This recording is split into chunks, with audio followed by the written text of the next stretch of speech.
آتينا لقمان الحكمة أن اشكر لله ومن يشكر فإنما يشكر لنفسه ومن كفر فإن الله غني حميد وإذ قال لقمان لابنه وهو يعظه يا بني لا تشرك بالله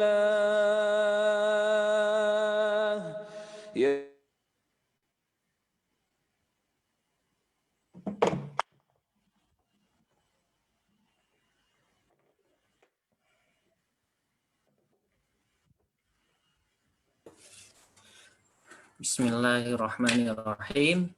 Assalamualaikum warahmatullahi wabarakatuh. Alhamdulillahirabbil alamin. Wassalatu wassalamu ala Rasulillah wa ala alihi wa sahbihi wa man tabi'ahum bi ihsanin ila yaumiddin. Amma ba'd. Bapak-bapak, ibu-ibu, sahabat-sahabat Majelis Taklim Ashabul Hijrah. Alhamdulillah, pada malam ini kita dipertemukan kembali oleh Allah Subhanahu wa Ta'ala di dalam majelis ilmu yang mulia ini, yang insya Allah pada kesempatan malam ini kita akan membahas kajian kitab Al-Arba'in An-Nawawiyah. Dan pada bulan lalu, bulan sebelumnya, kita telah membahas 10 faedah dari hadis kedua atau biasa disebut hadis Jibril. Dan insya Allah pada malam ini kita akan lanjutkan dengan pembahasan faedah-faedah yang lainnya. Alhamdulillah, guru kita Ustadz Askar Wardana LC MPD Hafizullah telah hadir di tengah-tengah kita pada malam ini, yang insya Allah akan membimbing kita dalam kajian malam ini melanjutkan faidah yang ke-11. Untuk menyingkat waktu, tafadhol Ustadz untuk memulai kajian. Tafadhol. Nggih. Jazakumullah khairan. Assalamualaikum warahmatullahi wabarakatuh. Waalaikumsalam warahmatullahi wabarakatuh. Innal hamdalillah nahmaduhu wa nasta'inuhu wa nastaghfiruh wa na'udzu billahi min syururi anfusina wa min sayyiati a'malina man yahdihillahu fala mudhillalah wa man yudlil fala hadiyalah wa asyhadu an la ilaha illallah wahdahu la syarikalah wa asyhadu anna Muhammadan abduhu wa rasuluh. Ya ayyuhalladzina amanu taqullaha haqqa tuqatih wa la tamutunna illa wa antum muslimun. Ya ayyuhan nasu taqu rabbakumul ladzi khalaqakum min nafsin wahidah wa khalaqa minha zawjaha wa batha minhuma rijalan katsiran wa nisaa'a wattaqullaha alladzi tasaaluna bihi wal arham innallaha kana 'alaikum raqiba. Ya ayyuhalladzina amanu taqullaha wa qulu qawlan sadida yuslih lakum a'malakum wa yaghfir lakum dhunubakum wa may yuti'illaha wa rasulahu faqad faza fawzan 'azima. Amma ba'd, fa inna asdaqal hadithi kitabullah wa khairal hadi hadi Muhammadin sallallahu alaihi wasallam wa syarrul umuri muhdatsatuha wa kullu muhdatsatin bid'ah wa kullu bid'atin dhalalah wa kullu dhalalatin finnar. Ikhwani wa akhwati fiddin, kaum muslimin muslimat dimanapun antum berada, rahimani wa rahimakumullah. Alhamdulillah, marilah senantiasa kita mengingatkan diri kita untuk terus bersyukur kepada Allah Subhanahu wa Ta'ala atas nikmat demi nikmat yang masih terus Allah curahkan kepada kita sekalian dalam setiap detik kehidupan kita.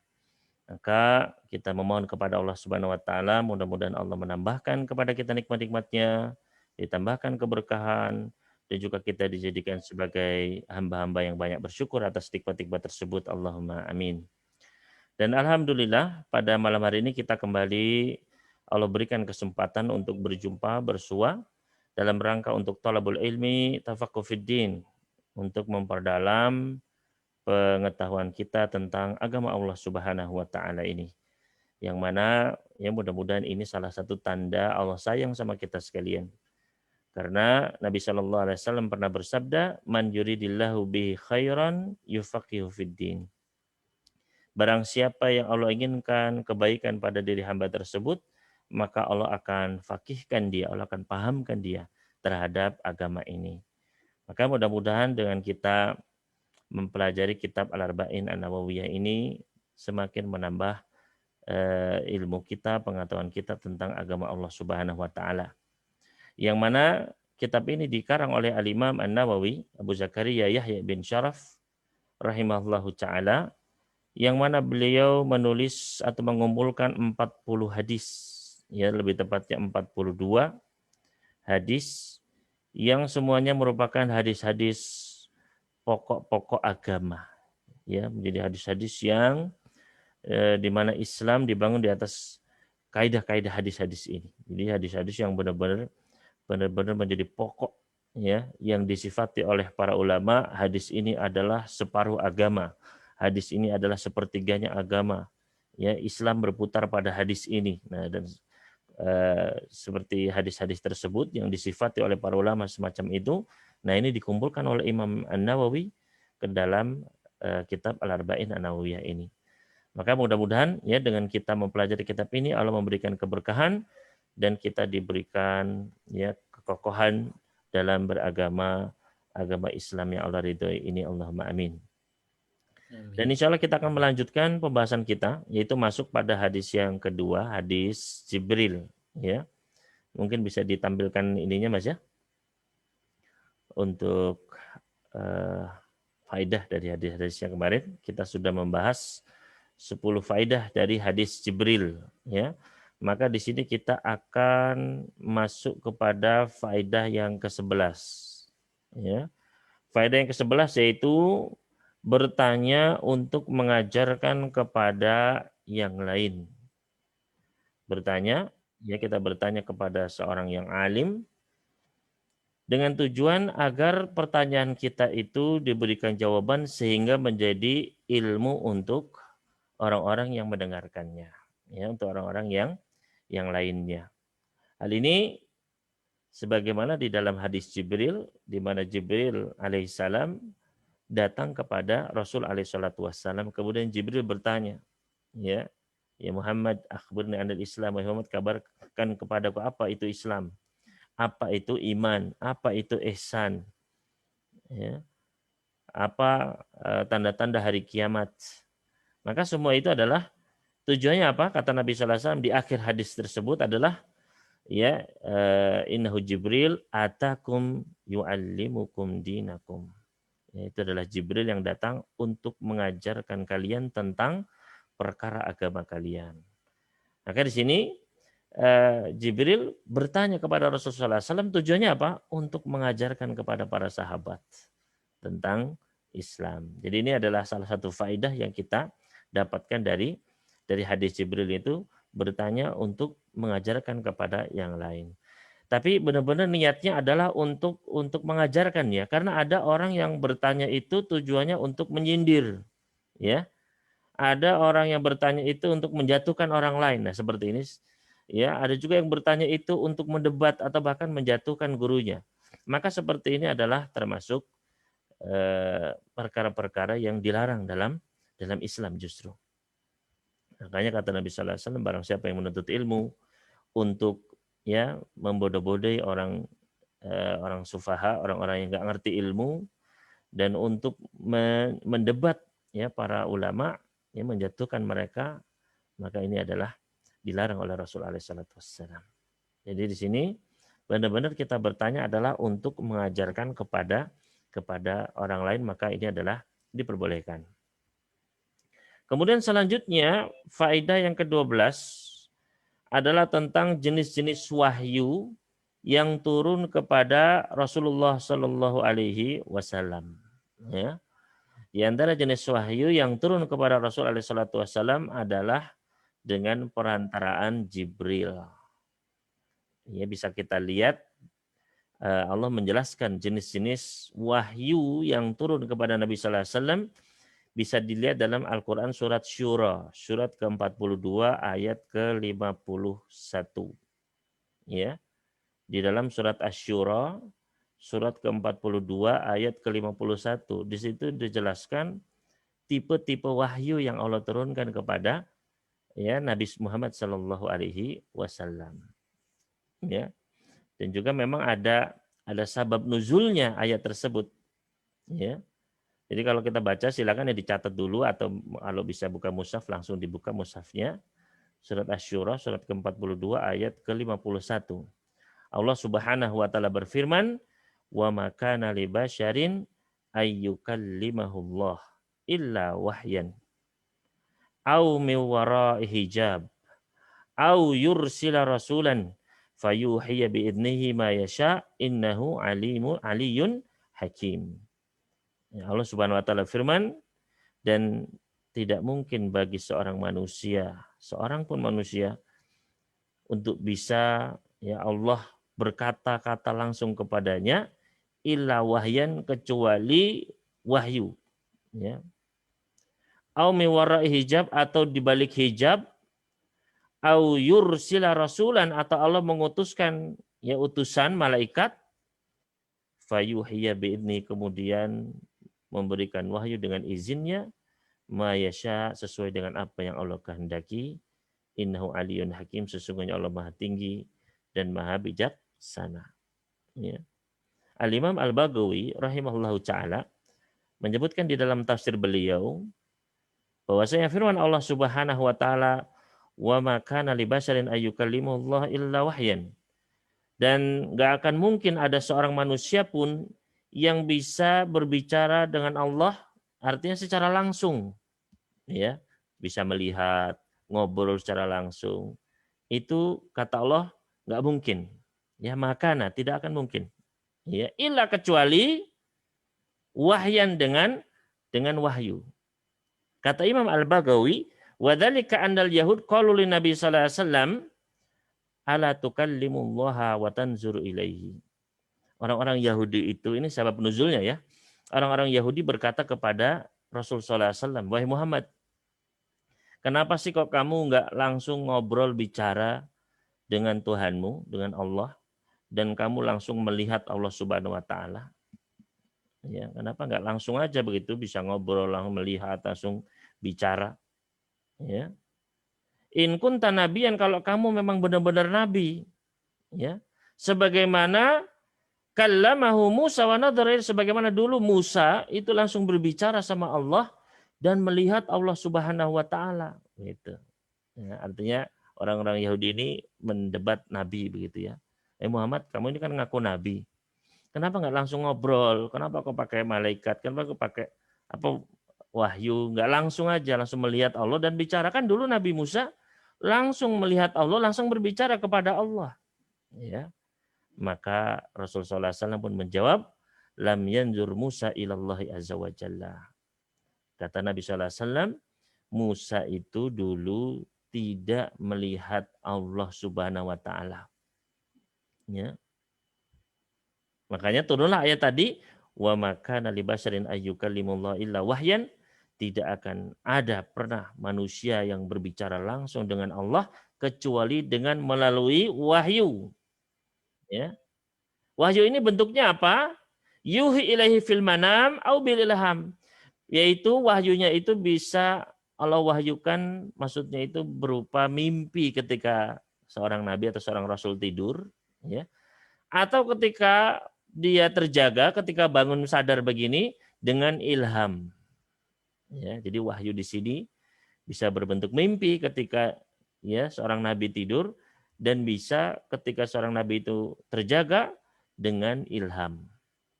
Ya, itu maksudnya wahyu. Jadi tipe yang pertama adalah illa wahyan, kecuali dengan wahyu tadi. Ya, wahyu ini ada dua. Kalau sedang tidur maka namanya mimpi, berupa mimpi. Ya, sebagaimana misalnya Nabi Ibrahim bermimpi ya melihat menyembelih anaknya. Terus tiap malam berulang. Wah, ini nggak mungkin mimpi asal-asalan deh. Ya, ini pasti adalah apa? Wahyu dari Allah Subhanahu wa taala. Itu. Ya. Atau ketika terjaga. Sebagaimana Rasulullah SAW ketika terjaga dikasih ilham. Ya, tiba-tiba beliau berkeringat begitu ya. padahal musim yang dingin tapi keringetan, ya, saking beratnya wahyu itu. Diberikan ilham, maka kemudian ya beliau pun bisa ya menyampaikan wahyu tersebut kepada umatnya. Jadi itu tipe yang pertama, ya, berupa wahyu. Au min wara'i hijab. Kemudian kata Allah apa? Ya, nggak mungkin manusia berbicara langsung dengan Allah kecuali dengan wahyu tadi. Itu yang pertama. Yang kedua, au min wara'i hijab, atau dari balik hijab. Ya. Artinya apa? Yusmi'uhu kalamahu wa la yarah. Allah kasih dia bisa mendengar. Jadi Allah berbicara langsung. Ya. Wala yarahu, tapi Nabi tersebut nggak bisa melihat Allah. Jadi cuma bisa dengar suaranya saja. Sebagaimana Allah berbicara kepada Nabi Musa. Ya. Allah ya menyeru Musa. Ya, Musa itu dikasih tongkat, ya, disuruh berangkat ke mendakwahi Firaun. Ya, itu Nabi Musa berbicara langsung, tapi Nabi Musa tidak melihat Allah Subhanahu wa taala. Ya. Makanya Rasul SAW ketika beliau Mi'raj, naik ke atas langit, ya, maka terjadi perbedaan pendapat apakah Rasul SAW melihat Allah atau tidak. Ya. Namun yang rajih walau alam bahwasanya Rasul SAW tidak melihat Allah Subhanahu wa taala secara langsung, ya. Makanya ketika ditanya, wahai Rasul, apakah kamu melihat Allah?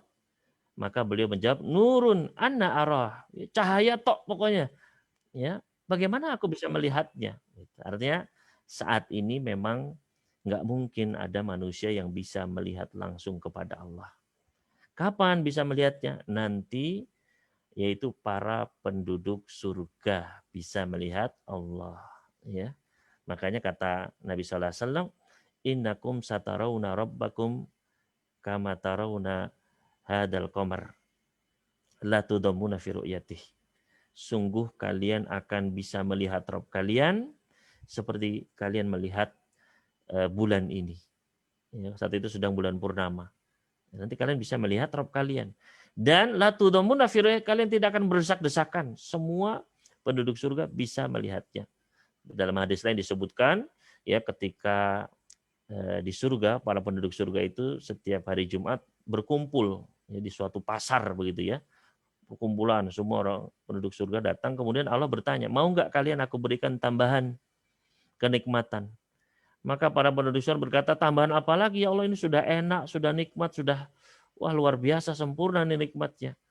Maka saat itu Allah pun menyingkap hijab, ya, maka para penduduk surga pun bisa melihat wajah Allah Subhanahu wa taala.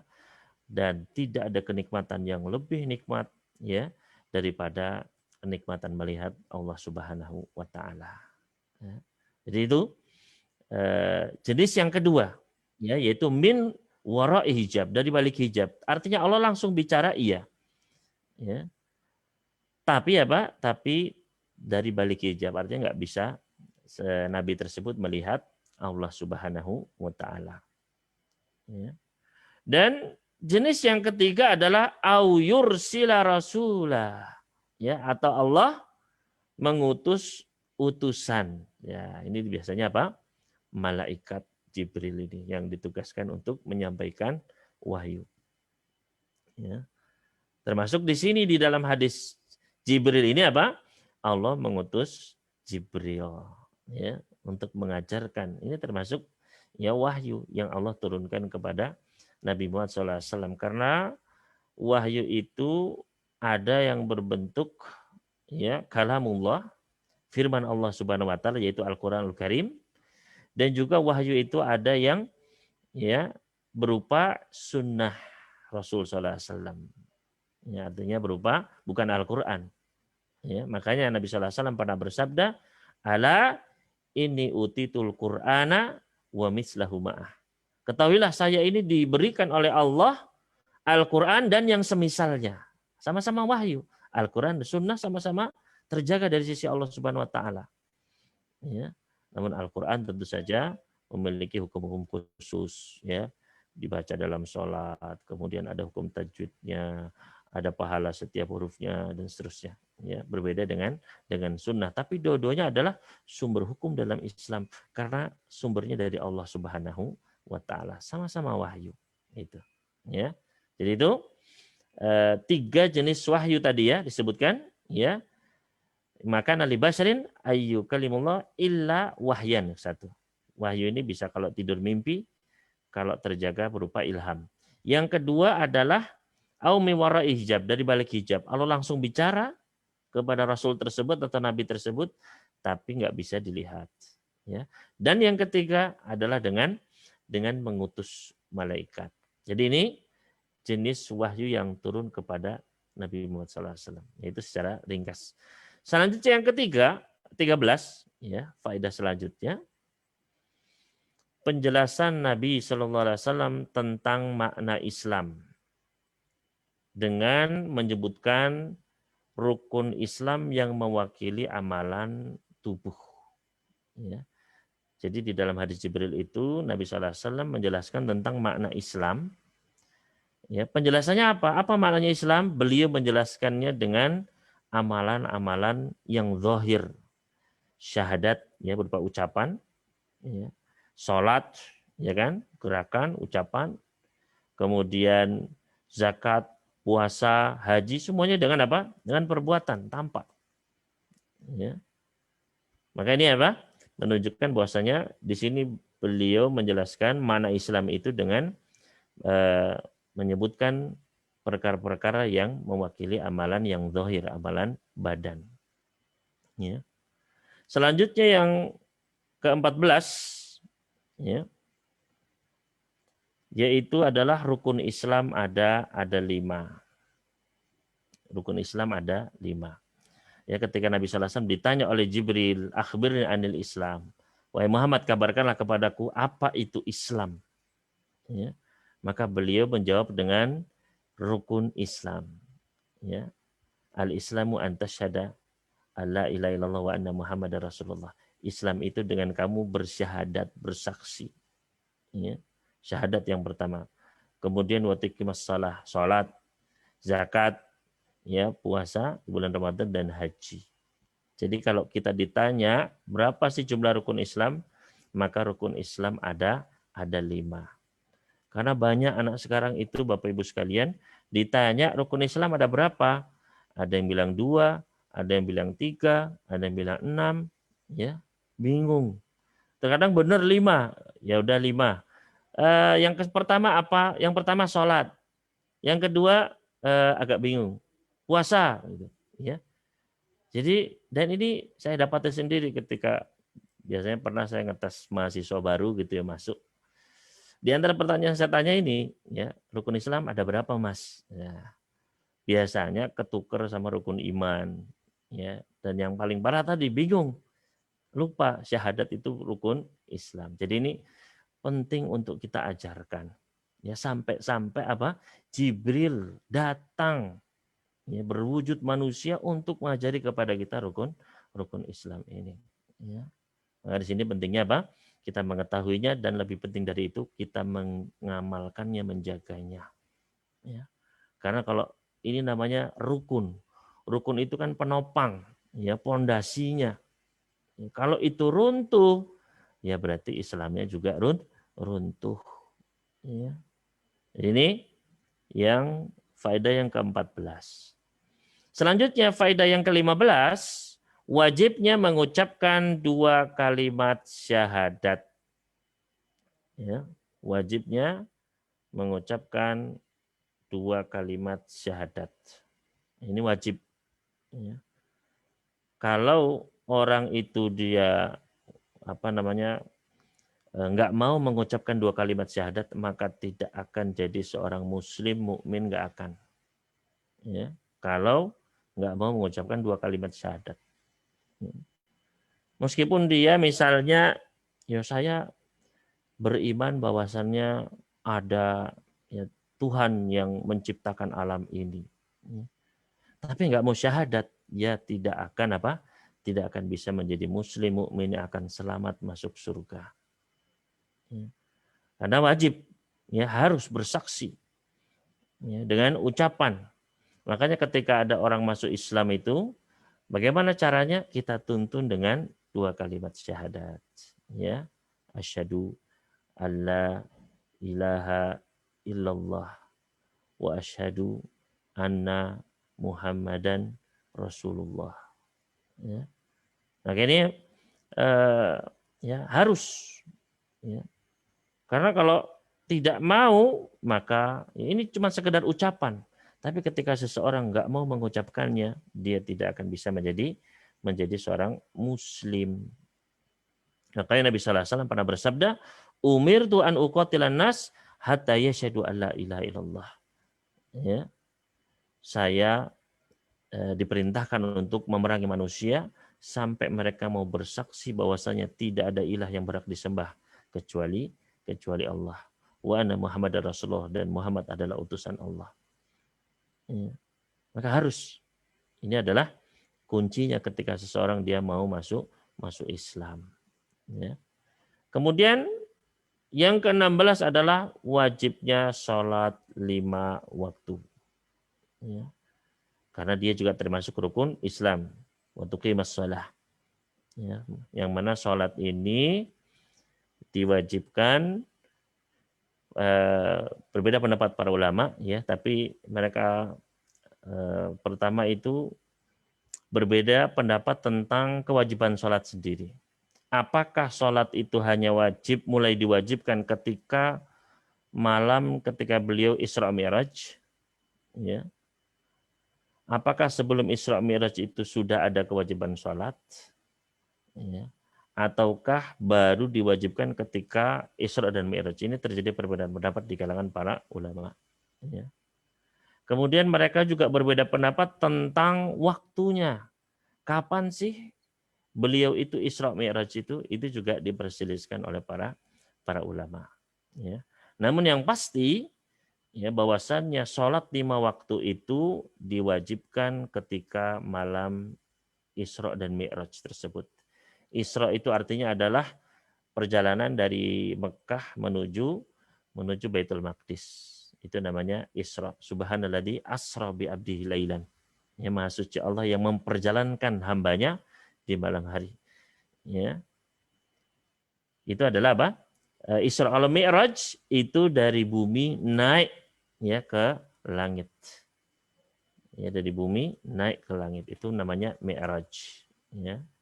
Jadi itu, nah ketika Nabi sallallahu alaihi wasallam Mi'raj naik, disitulah beliau diperintahkan oleh Allah, turun perintah yang mana asalnya adalah 50 kali sholat sebagaimana disebutkan dalam hadis-hadis yang sahih, ya, dalam Sahih Bukhari dan yang lainnya. Ya. Ketika beliau Mi'raj sama Allah diperintahkan 50 sholat awalnya, Pak. Ya. Bayangin sehari 50 sholat. Seperti apa itu sibuknya. Ya. Kemudian dikurangi beliau, ya, turun ketemu Nabi Musa, suruh minta lagi, dikurangi sampai akhirnya 5. Ya. Nabi sallallahu alaihi wasallam masih disuruh minta pengurangan lagi, beliau sudah malu. Akhirnya ditetapkan bahwasannya diwajibkan sholat 5 waktu. Setelah itu, ya, Nabi sallallahu alaihi wasallam turun. Besoknya Jibril datang mengajarkan waktu-waktunya, waktu sholat, ya, awal waktu sholat zuhur, awal waktu sholat asar, awal waktu sholat maghrib, dan seterusnya. Ya. Besoknya lagi diajarkan akhir waktunya, ya, akhir waktu sholat zuhur, asar, dan seterusnya. Ya, maka kata Jibril, nah inilah waktu sholat wahai Muhammad antara hari ini dan hari yang kemarin, gitu. Itulah waktu-waktu sholat. Ya. Maka semenjak itu wajib, ya.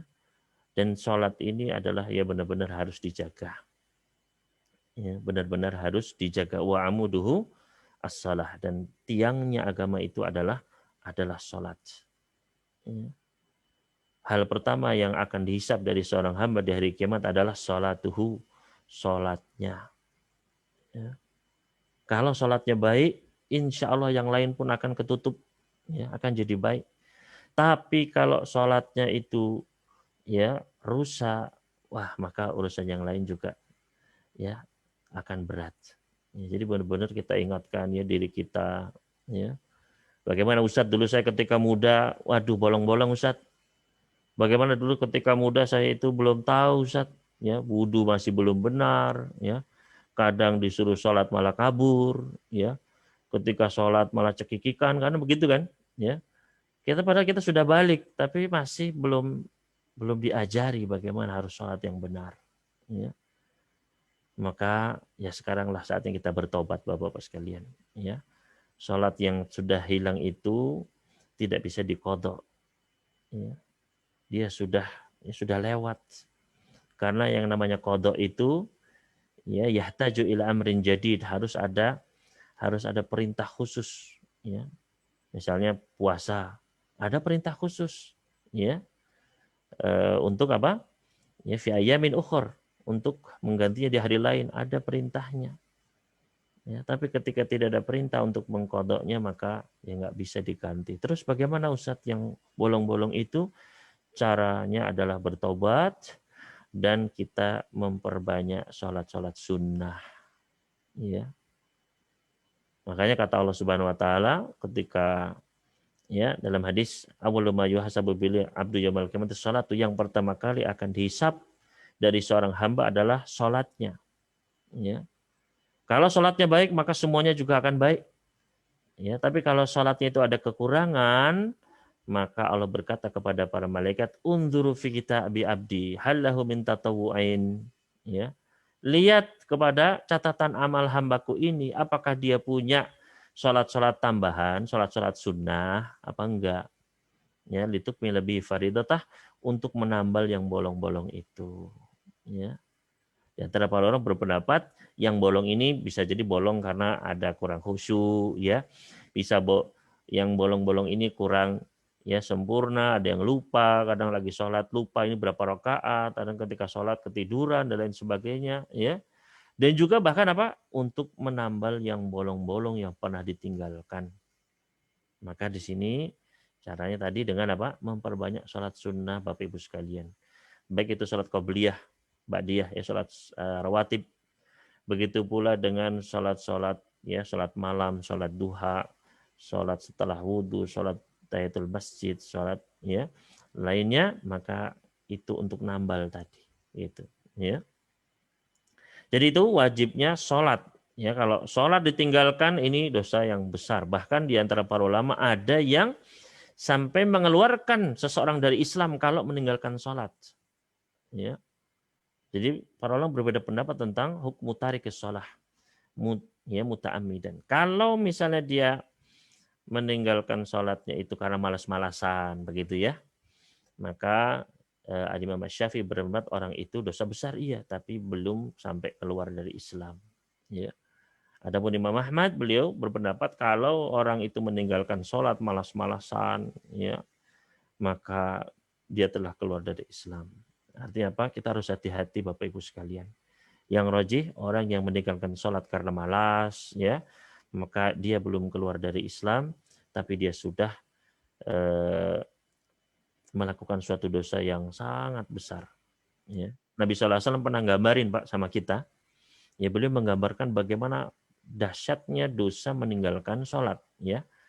Kata Nabi SAW, barang siapa yang meninggalkan sholat asar, ya, barang manfaatatu sholatul asri, barang siapa yang ya kelewat sholat asarnya, faka'annama wutira ahluhu wa malu, seakan-akan seluruh keluarganya, seluruh hartanya binasa semua, Pak. Jadi bapak-bapak pulang ke rumah sudah nggak ada, keluarga hilang semua. Bayangkan betapa sedihnya, Pak. Ya, seperti itu ya dosanya kita kehilangan apa? Sholat, ya. Makanya kita harus benar-benar diingat itu sholat-sholat yang dulu kita tinggalkan. Ya, dulu yang kita belum ngerti wudhu, yang dulu ya kita masih ya main-main ketika sholat, ya sholat tidak pada waktunya, ya itu diingat-ingat, minta ampun sama Allah Subhanahu Wa Taala, ya, dan perbanyak sholat sunnah ya, untuk nambal itu, Pak. Jadi itu wajibnya sholat 5 waktu, ya. Selanjutnya kita segera saja soalnya masih banyak ini faedahnya. Jadi sekilas-sekilas saja. Wajibnya zakat. Ya, zakat ini wajib, ya. Sama seperti sholat, wajib berdasarkan Al-Quran, sunnah, ijma para ulama, Ya, tidak ada perbedaan pendapat di kalangan para ulama.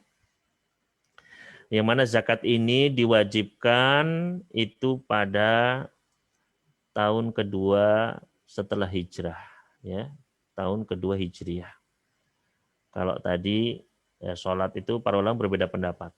Kapan diwajibkannya? Ada yang berpendapat ya ketika Nabi SAW diutus itu sudah ada kewajiban sholat. Ada yang berpendapat itu. Ya, ada yang berpendapat bahwasanya diwajibkannya itu ya ketika Isra Mi'raj. Adapun kapan ya Isra Mi'raj itu yang masyhur adalah Isra Mi'raj itu terjadi pada 3 tahun sebelum Nabi SAW hijrah. Ya, 3 tahun sebelum Nabi SAW hijrah. Jadi sekitar tahun 10 Hijriah lah kurang lebih. Tahun 10 ketika beliau di Mekah sebelum hijrah ya, setelah beliau diutus berarti. Adapun wajibnya zakat ini adalah tahun kedua Hijriah. Jadi setelah hijrah ke Madinah, nah tahun kedua di situ diwajibkan zakat. Yaitu ketika Allah menurunkan Al-Qur'anul Karim surat At-Taubah surat ke-9 ayat 103. Ya, jadi zakat ini diwajibkannya ketika turun dalam surat At-Taubah surat ke-9 ayat 103. Ya. Yang mana Allah Subhanahu wa taala berfirman, "Khudz min amwalihim shadaqatan tutahhirhum wa tuzakkihim biha." Ya, kata Allah Subhanahu wa taala, "Khudz, ambillah wahai Muhammad dari harta-harta mereka, yaitu dari harta kaum muslimin, ya, shadaqatan ya berupa sedekah." Nah, sedekah itu Bapak Ibu sekalian, sedekah itu bisa bermakna sedekah yang wajib yaitu zakat, ya. Sedekah bermakna adalah zakat. Ya. Dalam ayat ini yang dimaksud adalah apa? Zakat. Maka di sini diperintahkan oleh wahai Muhammad, ambillah dari mereka, dari harta-harta mereka, harta sedekah. Ya. Apa fungsinya zakat Bapak Ibu sekalian? Dijelaskan oleh Allah di situ, tutahhiruhum, untuk mensucikan, ya, mensucikan jiwa mereka, ya, dari apa namanya, ya, rasa pelit, ya, kecintaan terhadap dunia dibersihkan. Ya, makanya salah satu ya bentuk tazkiyatun nafs adalah dengan kita apa? Bersedekah. Ya. Wa tuzakkihim, dan mensucikan mereka. Ya, jadi kata para ulama bahwasanya zakat ini ya untuk membersihkan jiwa manusia dan juga untuk membersihkan harta kita, Pak. Jadi harta itu ada memang yang bukan hak kita, hak memang untuk orang lain, gitu. Ya, dengan kita menyerahkannya kepada yang berhak, di situ harta kita menjadi berkah, menjadi bersih. Ya. Makanya guru saya dulu pernah bercerita, ya, Syekh Zaid Al-Qurun hafizallahu taala, beliau pernah bercerita dulu di negeri beliau itu ada seorang yang sangat kaya raya, ya, punya perusahaan di mana-mana, gudang, pabrik di mana-mana. Nah, suatu hari salah satu pabriknya itu kebakaran. Ya, salah satu pabriknya itu kebakaran. Maka sang ya pengusaha ini pun langsung menyuruh ke bagian keuangannya, bagian akuntannya begitu ya. Tolong dicek sudah dikeluarkan haknya atau belum, sudah dikeluarkan zakatnya atau belum. Ya. Kata akuntannya, sudah Pak, ya, tolong dicek lagi. Kalau perlu diulangi 10 kali lagi, dicek. Ternyata subhanallah benar ada bagian zakat yang belum dikeluarkan. Ya. Nah, memang seperti itu harusnya kita ya sebagai seorang muslim itu kalau ada suatu musibah langsung cek ini ada dosa apa nih, ada kesalahan apa nih gitu. Ya, karena Allah Subhanahu wa taala berfirman, "Wa ma asabatkum min musibatin fa bima kasabat aydikum wa ya'fu an katsir." Dan musibah apa saja yang menimpa diri kalian, maka sebabnya adalah karena perbuatan tangan-tangan kalian sendiri, karena dosa-dosa kita sendiri, Pak. Ya. Makanya Fudail bin Iyad rahimahullah taala beliau pernah mengatakan, inilah asaitullah, saya pernah ya sungguh saya ini pernah bermaksiat, suatu maksiat, ya. Fara'aitu dzalika, maka saya pun melihat efeknya, efek dosa saya itu fi khuluqi dabati. Ya, saya lihat efek dari dosa maksiat saya itu pada akhlak, ya, pada sikap hewan tunggangan saya, kendaraan saya. Biasanya itu enak begitu ya. Ini kok ya nyendut-nyendut begitu ya. Kalau kita misalnya naik kendaraan, loh kok mogok, kok banyak kempas itu, ya. Kemudian kata wa khadimi, ya, pada akhlak pembantu saya, wa mraati, pada akhlaknya istri saya.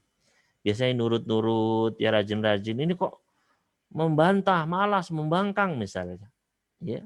Bahkan lebih dari itu kata Fudail bin Iyad, ya, wa fi fa'ri baiti, bahkan pada tikus, ya, tikus di rumah saya. Bayangkan tikusnya pun berubah akhlaknya.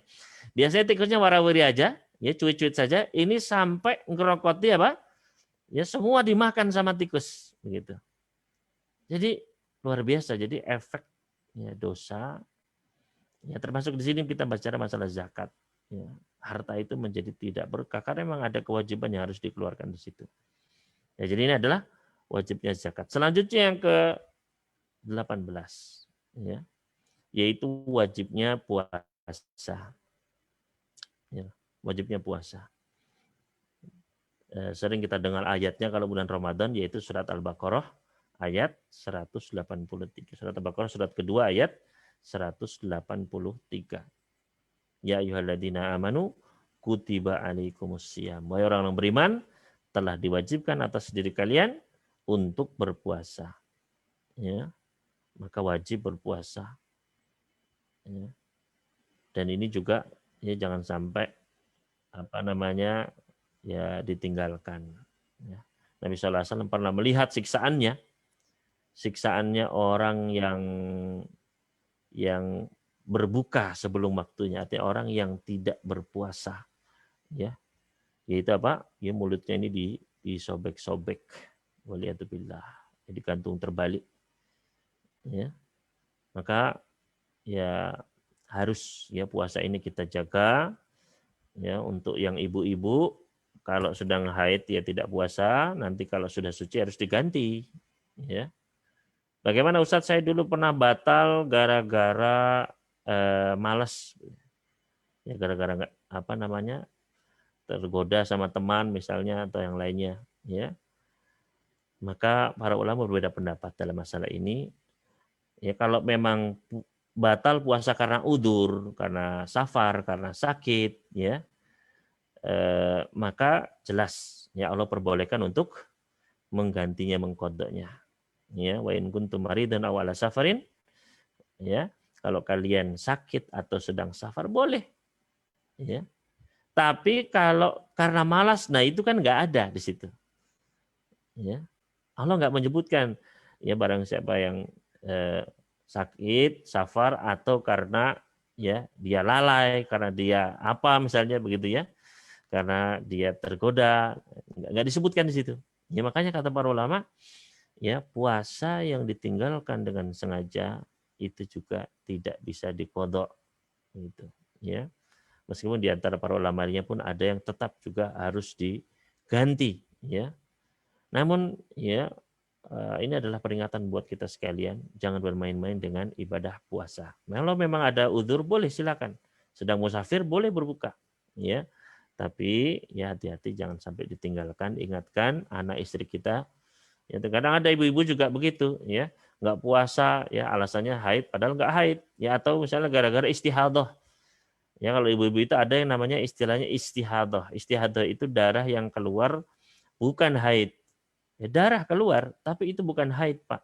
Nah, itu tetap wajib puasa. Misalnya biasa haidnya itu 6 hari, berhenti terus. Kemudian keluar lagi, ya, dan itu bukan darah haid. Nah, itu namanya istihadah. Tetap harus sholat, tetap harus puasa, Pak. Ya. Terkadang ada yang nyambung, ya, istihadahnya itu nyambung, ya, sudah 6 hari misalnya, terus masih keluar darahnya, ya. Kadang ada yang sampai lama waktunya, seorang sahabiat saja sampai berbulan-bulan pernah istihadah. Apakah enggak sholat terus? Enggak, ya. Yang misalnya biasanya 6 hari itu dianggap haidnya, sisanya sholat puasa, gitu, ya. Jadi ini kita harus tahu. Ya, karena banyak juga ibu-ibu yang belum tahu, Pak. Ya, ini bapak-bapaknya juga akan dituntut. Ya, kenapa kok nggak ya berusaha mencari ilmu? Ya, makanya di sinilah pentingnya kita mencari ilmu, Bapak Ibu sekalian, ya, biar kita nggak melalaikan kewajiban-kewajiban kita. Selanjutnya yang ke-19, wajibnya haji. Nah, ini ya, haji wajib. Ya, bagi siapa yang mampu. Ya, man istata'a ilaihi sabila. Ya, sebagaimana Allah Subhanahu wa taala firmankan, Bapak Ibu sekalian, di dalam surat Ali Imran surat ketiga ayat ke-97. Ya, surat Ali Imran surat ketiga ayat 97. Di tengah-tengah ayat tersebut Allah berfirman, walillahi 'alan nasi hijjul baiti man istata'a ilaihi sabila. Dan hak Allah, ya, dan kewajiban atas manusia untuk melaksanakan haji, ya, ke Ka'bah sana bagi siapa yang mampu. Ya, subhanallah, agama Islam ini memang agama yang mudah, Pak. Ya, nggak ada yang dipaksa harus haji pokoknya. Ya, sampai ya meskipun nggak bisa apa dipaksa, enggak. Ya, bagi siapa yang mampu. Ya. Tapi masalahnya banyak yang seharusnya sudah mampu tapi belum berangkat, Bapak Ibu sekalian. Nah, ini ya. Dia sudah mampu ya memiliki rumah, gonta-ganti mobil, gonta-ganti gadget, ya, pergi liburan ke luar negeri, tapi ya masih belum ya untuk menabung haji misalnya, ya. Maka ya itu nanti akan ada pertanggungjawabannya. Makanya kalau bapak-bapak misalnya punya anak, dilihat nih, ya sudah mampu, ayo mulai tabung haji, ya. Ayo dimulai, ya. Karena ya kadang ya banyak tertipu, akhirnya kredit ini kredit itu, akhirnya nggak haji dulu nak, ya, pastikan berangkat, ya. Apalagi jangan sampai nunggu setelah umur sepuh begitu ya, karena haji itu adalah butuh fisik, ya, fisik memang, ya, benar-benar butuh fisik. Kalau sudah ya terlalu sepuh, ngapunten nggih, itu kurang maksimal begitu, ya, kurang maksimal. Ya, kasihan juga ada yang didorong dan sebagainya, ya. Kebaikan insya Allah, tapi ya kita ingin beribadah itu dengan maksimal, bisa mengamalkan semua sunnah-sunnah Rasul, ya kan? Rasul begini, kita juga pengen ikuti begitu, ya. Tapi terkadang ya itu, karena apalagi sekarang antrinya subhanallah sudah puluhan tahun, belasan tahun, ya kan? Maka kalau tidak segera dimulai ya kapan lagi? Ya. Dan sebenarnya yang penting adalah niat kita, Bapak Ibu sekalian. Ya. Oleh karena itu mohon maaf, ngapunten, banyak orang yang mungkin secara ekonomi itu belum sanggup, tapi ternyata bisa berangkat. Ya. Itu karena apa? Karena memang kesungguhan, maka Allah pun undang mereka untuk bisa berangkat. Ya, mudah-mudahan Allah memberikan kesempatan untuk kita semua bisa haji. Ya. Kemudian selanjutnya Bapak Ibu sekalian rahimani wa rahimakumullah, yang ke-20, penjelasan Nabi Sallallahu Alaihi Wasallam tentang makna iman dengan menyebutkan rukun iman yang mewakili amalan hati. Tadi ketika ditanya tentang Islam, jawabannya tentang amalan-amalan yang zahir, yang tampak, ucapan, perbuatan, ya kan? Ketika ditanya tentang apa itu iman oleh Jibril, beliau menjawab, al-imanu an tu'mina billah, ya, beriman kepada Allah, para malaikatnya, ya. Jadi ini mewakili apa? Amalan hati berupa keyakinan. Ya, berupa apa? Keyakinan. Ya. Nah, ini adalah penjelasan beliau tentang makna iman. Selanjutnya, faedah yang ke-21, rukun iman itu ada 6. Nah, ini jangan salah Bapak Ibu sekalian, karena banyak sekali lagi, khususnya anak-anak muda sekarang itu ditanya, rukun iman ada berapa, Mas? Ada 5, begitu ya. Ada 4, kadang ada 7, ya. Jadi bingung. Ya, ketika ditanya iman kepada apa? Iman kepada Allah, iman kepada malaikat, setelah itu bingung, ya. Maka di sini kita harus tahu rukun iman itu ada 6, ya. Faedah yang kedua, wajib beriman kepada Allah, ya.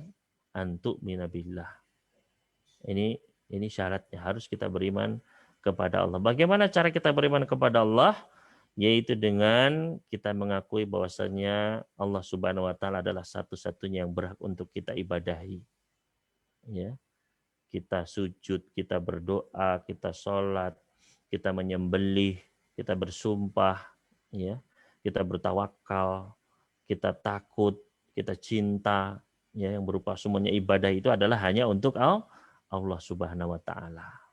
Ya, itu yang harus ya kita yakini. Yang kedua, bahwasanya Allah adalah Rabb kita, yang memiliki kita, yang menghidupkan, mematikan kita, yang sudah menciptakan alam semesta ini, yang sudah ya memberikan kita rizki, ngasih kita jodoh, ngasih kita sehat, sembuh dari sakit, ngasih kita anak, ngasih kita ya, semua adalah apa? Allah Subhanahu wa taala sebagai Rabb kita. Ya. Dan juga kita beriman dengan nama-nama dan sifat-sifat Allah. Bahwasanya Allah memiliki nama-nama yang maha indah, Asmaul Husna. Dan Allah memiliki sifat-sifat yang maha mulia yang sesuai dengan keagungannya. Ya, sesuai dengan apa yang disebutkan di dalam Al-Qur'anul Karim dan yang disebutkan oleh Rasul sallallahu alaihi wasallam. Ya, enggak boleh kita menamai Allah seenak kita sendiri, ya. Nama Allah misalnya Ar-Rahman, Ar-Rahim, ya, nggak boleh kita membuat ngarang-ngarang nama untuk Allah, ya. Dan juga kita tidak boleh mengambil nama Allah untuk sesembahan selain Allah, juga nggak boleh, ya. Makanya kalau manusia itu biasanya dikasih Abdurrahman, hambanya Ar-Rahman yaitu Allah, Abdullah hamba Allah, ya, Abdul Ghafur, Abdul Karim, Abdul Ghani, begitu, ya. Nah, ini akan menunjukkan apa? Kita beriman kepada nama-nama Allah dan sifat-sifatnya, ya, bahwasanya tidak ada yang serupa dengan Allah Subhanahu wa taala, ya. Sesuai dengan apa yang Allah tetapkan di dalam Al-Qur'an atau ditetapkan oleh Rasul sallallahu alaihi wasallam. Itu kita beriman kepada Allah, ya. Kalau kurang satu saja, ya, maka itu bukan keimanan yang sempurna. Misalnya ada orang yang meyakini Allah itu pencipta, iya. Ya, pencipta langit bumi ini iya, ya. Tapi dia nggak mau ibadah hanya kepada Allah, ya, dia ibadah kepada batu misalnya, ya, ibadah kepada pohon misalnya, ibadah kepada manusia, makhluk ya selain Allah. Maka ini tidak disebut sebagai mukmin, atau dia ngaku saya meyakini bahwasanya pencipta alam ini adalah Allah Subhanahu wa taala, ya. Tapi nggak mau sholat, nggak mau syahadat, ya sama saja. Ya. Karena apa? Karena iblis saja, Bapak Ibu sekalian. Iblis itu tahu siapa penciptanya. Ya. Iblis sendiri di dalam Al-Quranul Karim Allah sebutkan ketika mau diusir, ya, iblis berkata, ay Rabbi, ya, khalaqtani min narin, engkau menciptakanku dari api. Jadi iblis itu tahu Allah itu pencipta. Ya. Tapi apakah iblis itu jadi mukmin? Ya enggak, ya. Enggak. Kenapa? Karena diperintahkan untuk sujud enggak mau, membangkang. Nah, ya. Karena banyak orang yang rancu, terkadang sebenarnya sebenarnya misalnya apa? Einstein itu mukmin loh Ustaz, orang beriman. Loh, kenapa ya? Karena dia itu membuat percobaan-percobaan, kemudian kesimpulannya itu ternyata ada kekuatan absolut yang menguasai alam ini, mengaturnya, menciptakannya, gitu. Ya. Maka kita katakan kalau itu iblis juga sudah mengaku yang menciptakan dirinya, bahkan menciptakan seluruh alam ini ya Allah. Tapi tidak dia menjadikan sebagai seorang mukmin karena dia tidak mau tunduk mengakui satu yang berhak ditaati, diibadahi hanya Allah Subhanahu wa taala. Ya. Makanya asyhadu alla ilaha illallah. Ya, saya bersaksi tidak ada ilah yang berhak disembah kecuali hanya Allah. Jadi kita harus menafikan semua sesembahan-sesembahan, enggak ada pokoknya yang berhak disembah kecuali Allah. Begitu. Karena kadang ada orang yang ya mungkin dia sholat, ya, tapi dia juga masih ke pohon keramat begitu. Dia sholat tapi juga masih ya pergi ke dukun misalnya, Itu, ya. Masih minta rezeki kepada batu, jimat, kepada jin dan lain sebagainya. Padahal yang menjamin rezekinya adalah Allah Subhanahu wa taala, ya. Nah, di sini kita harus ya la ilaha, enggak ada tempat kita bergantung, ya, tempat kita meminta, ya. Qul inna sholati, katakanlah salat saya, wa nusuki, sembelihan saya, artinya semua ibadah saya, ya. Wa mahyaya wa mamati, hidup mati saya, ya, nasib saya, rezeki saya, jodoh, anak, ya, lillahi rabbil, semuanya milik Allah Rabbul Alamin, ya. Karena ada orang yang sujud kepada selain Allah, ada orang yang tunduk kepada selain Allah, ada orang yang menyerahkan nasibnya kepada selain Allah, ya. Ada yang menyerahkan nasibnya kepada angka, Bapak Ibu sekalian. Menyerahkan nasib kepada angka gimana, Ustaz? Iya, misalnya dia itu naik lift gitu, takut sama angka 13, ya. Jadi ketika kita naik lift itu cari angka 4 itu kok susah ya, kok nggak ada. 3A, 3B misalnya. Ya. Habis 12 itu loncat langsung 14 misalnya. Ya. Maka ya bentuk-bentuk penyerahan nasib kepada selain Allah, ya, karena angka itu nggak mempengaruhi nasib kita. Ya. Begitu pula dengan ada yang menyerahkan nasibnya ke hewan, Bapak Ibu sekalian. Ya, menyerahkan nasibnya ke hewan. Ya, dengar suara burung cuing cuing cuing, wah ini rezeki nih gitu, ya. Ah, ini ada orang meninggal nih. Padahal sekali lagi nasib manusia tidak ada hubungannya dengan hewan. Lihat kucing hitam, waduh ini sial ini, begitu, ya.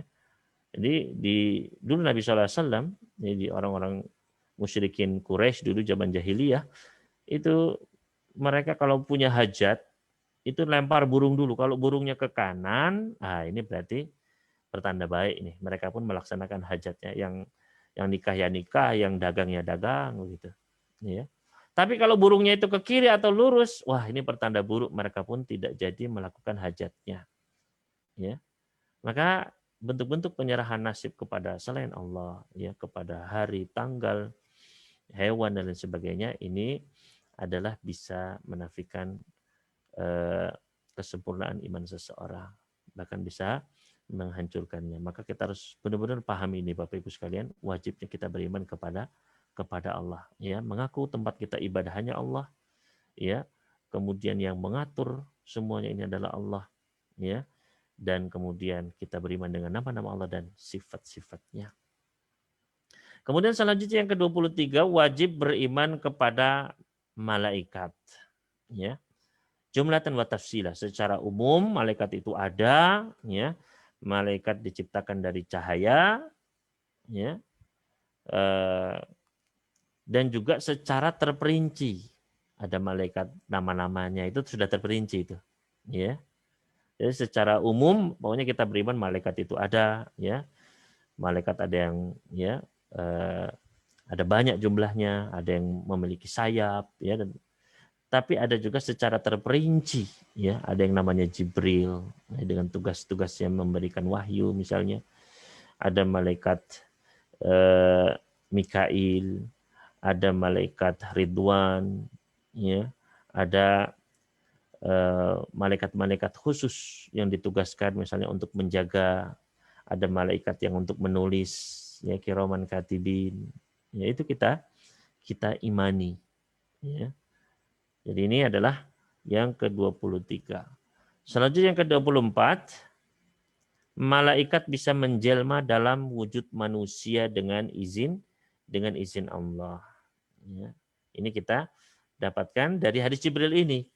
Karena Jibril datang kepada Rasulullah SAW dalam bentuk, ya, rajulun syadidu bayadis syab, syadidu sawadis sya'ar.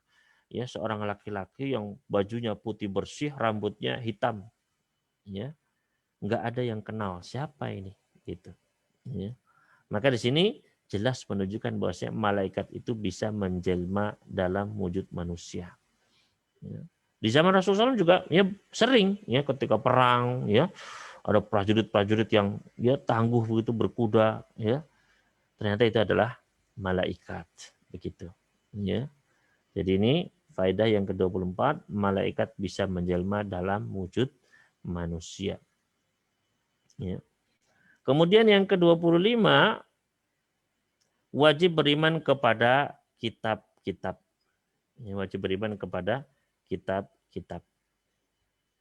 Maka kitab-kitab ini ada banyak, Pak.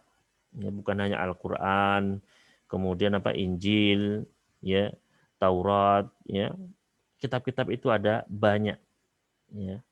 Nabi SAW menyebutkan bahwasanya banyak kitab-kitab lainnya. Bahkan Allah Subhanahu wa taala, tidaklah kami mengutus seorang rasul pun, melainkan kami utus bersamanya kitab.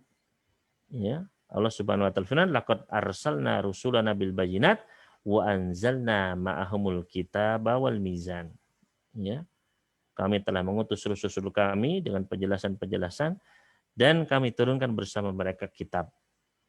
Ya. Maka memang yang masyhur yang kita ketahui ya adalah Al-Qur'an, Taurat, Injil, Zabur, ya. Begitu pula Suhuf Ibrahim ya, dalam Al-Qur'an. Ya, namun setiap rasul itu mereka memiliki kitab masing-masing, ya.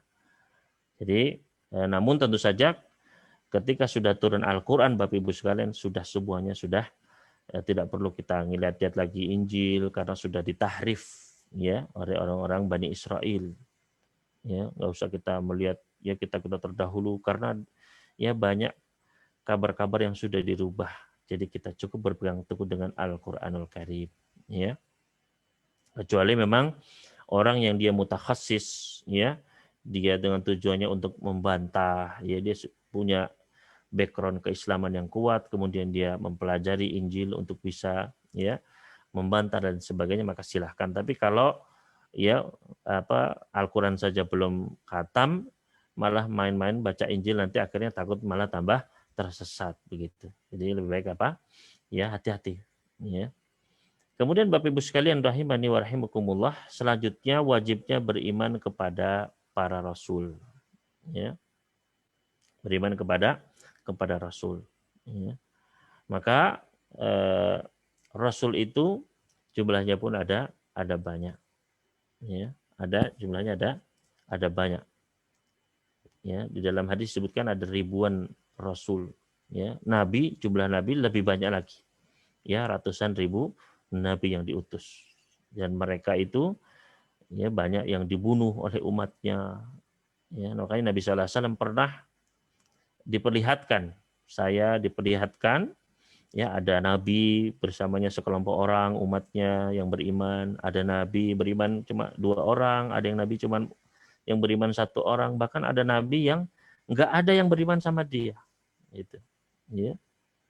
Maka hasil atau kesuksesan kedakwah itu bukan dengan hanya sekedar kuantitas ya. Karena ini nabi pun sampai nggak ada pengikutnya, apakah dia gagal? Enggak, dia tetap nabi, disebut nabi ya. Namun dia sudah menyampaikan, tapi memang ya umatnya tidak ada yang mau beriman, bahkan banyak nabi-nabi yang dibunuh ya. Makanya Bani Israel Allah cela, wa yaqtuluna nabiyyin ya, mereka itu suka membunuh nabi-nabi mereka ya.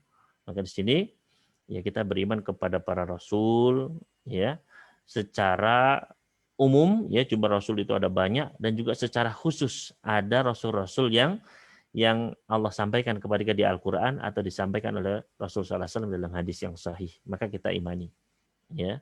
Mulai Nabi Adam begitu ya, Adam, Idris ya, kemudian Nabi Nuh dan seterusnya ya. Maka kita beriman ya kepada seluruh rasul tersebut, dan dakwah semua rasul itu secara intinya adalah sama. Ya, mereka semua menyeru kepada apa?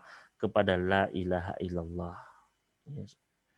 Jadi dari semua nabi pertama, rasul pertama sampai terakhir intinya sama, yaitu mengajak manusia beribadah hanya kepada Allah. Adapun perinciannya syariat mereka mungkin ada yang berbeda. Ya. Mungkin misalnya di zamannya Nabi Adam, saudara kandung masih bisa menikah ya.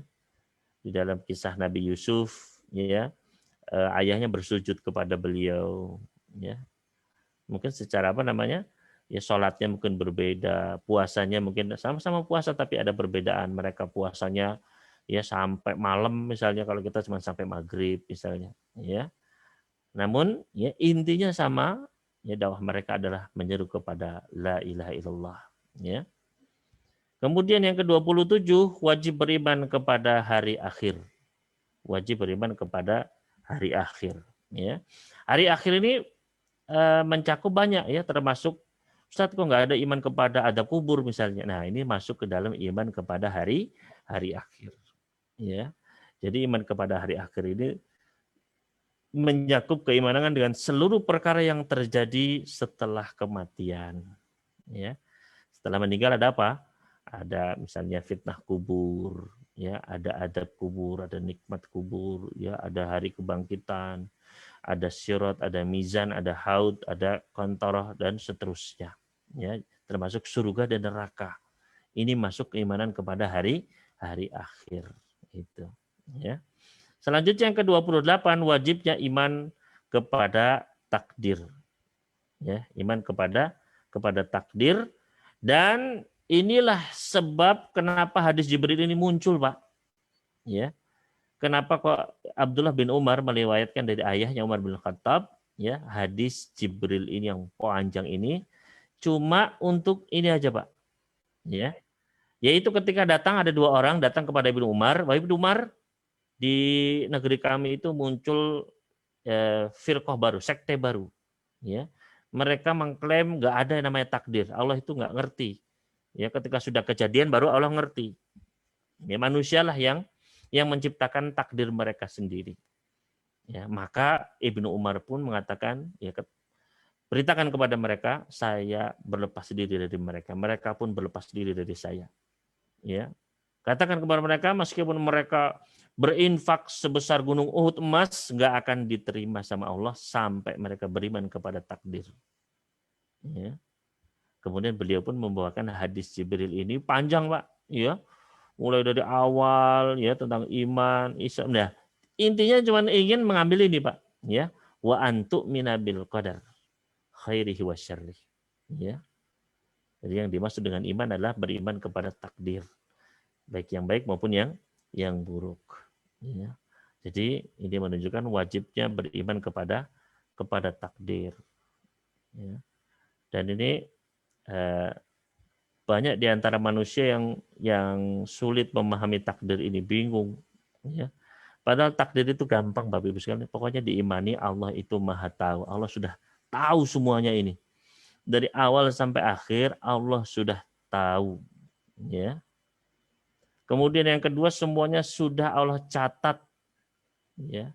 Semua ini sudah Allah catat 50.000 tahun sebelum langit bumi ini diciptakan. Semua sudah dicatat. Ya. Kemudian semua apa yang terjadi di dunia ini dengan kehendak Allah. Ya, semua yang terjadi yang baik maupun yang buruk ya dengan kebijaksanaan Allah, dengan hikmahnya, semua terjadi dengan kehendak Allah. Allah menginginkan dia terjadi. Makanya para ulama membagi ada iradah syariah, ada iradah kauniyah. Ya. Kemudian apa? Semua ini adalah Allah yang menciptakannya. Ya, termasuk perbuatan-perbuatan kita. Semuanya Allah yang menghendaki, kun fayakun. Jadi jadilah. Ya, semua ini terjadi dengan penciptaan Allah Subhanahu wa taala. Sudah gitu kita tenang, Pak. Ya, jadi hidup ini apa? Tinggal kita menjalani saja, ya. Makanya para sahabat pernah bertanya, "Ya Rasulullah, apakah kita hidup di dunia ini karena suatu perkara yang sudah ditetapkan sama Allah sebelumnya atau li amrin yustaqbalu bihi, atau perkara yang belum jelas yang kita nggak tahu?" Maka kata Nabi sallallahu alaihi wasallam, semuanya sudah ditetapkan. Bali amrin qad madha. Ya. Kita hidup ini sudah ditetapkan, jalurnya semua udah Allah tetapkan. Ya. Maka para sahabat bertanya, kalau gitu buat apa kita beramal? Berarti kita ini terpaksa hidup ini, begitu kan? Ya, maka kata Nabi SAW, i'malu, beramallah. Ya, fakulun muyassarun lima khuliqalah, semua akan dimudahkan sesuai dengan penciptaannya, sesuai dengan takdirnya. Ya. Jadi kita beramal. Ya, dan bukan berarti kita itu nggak punya pilihan, kita ini terpaksa. Kita punya pilihan, Bapak Ibu sekalian. Buktinya apa? Buktinya banyak. Ya. Buktinya banyak. Buktinya kita misalnya masuk rumah makan Padang misalnya, ada sambal, ada ya ayam, ada daging, ada ya macam-macam. Apakah kita, aduh, takdir saya cuma sambal nih misalnya. Ya Allah, saya cuma bisa sambal saja misalnya. Kan nggak ada, kita bisa milih. Ya. Misalnya kita naik ke gedung, ya, aduh takdir saya ini harus loncat misalnya. Apakah begini? Enggak, kita bisa milih pakai lift atau pakai tangga. Ya. Nah, pilihan kita itulah yang nanti akan kita pertanggungjawabkan. Ya. Dan tapi apa? Yakin Allah sudah tahu. Ya, kita punya keinginan, tapi keinginan kita itu adalah ya di bawah keinginan Allah Subhanahu wa taala. Sebagaimana Allah berfirman, "Wa ma tasyauna illa ayyasha Allahu rabbul alamin." Tidaklah mereka berkehendak kecuali dengan kehendak Allah Rabbul Alamin. Ya. Jadi ya takdir itu diimani begitu saja, Pak. Ya. Maka apa sih hikmahnya kalau kita beriman sama takdir? Allah Subhanahu wa taala ngasih tahu kita Pak tentang hikmah kita beriman kepada takdir, likaila ta'sau ala ma fatakum wala tafrahu bima atakum. Agar kalian tidak kecewa dengan apa-apa yang hilang dari kalian. Ya. Dan agar kalian tidak terlalu gembira atas apa-apa yang kalian dapatkan.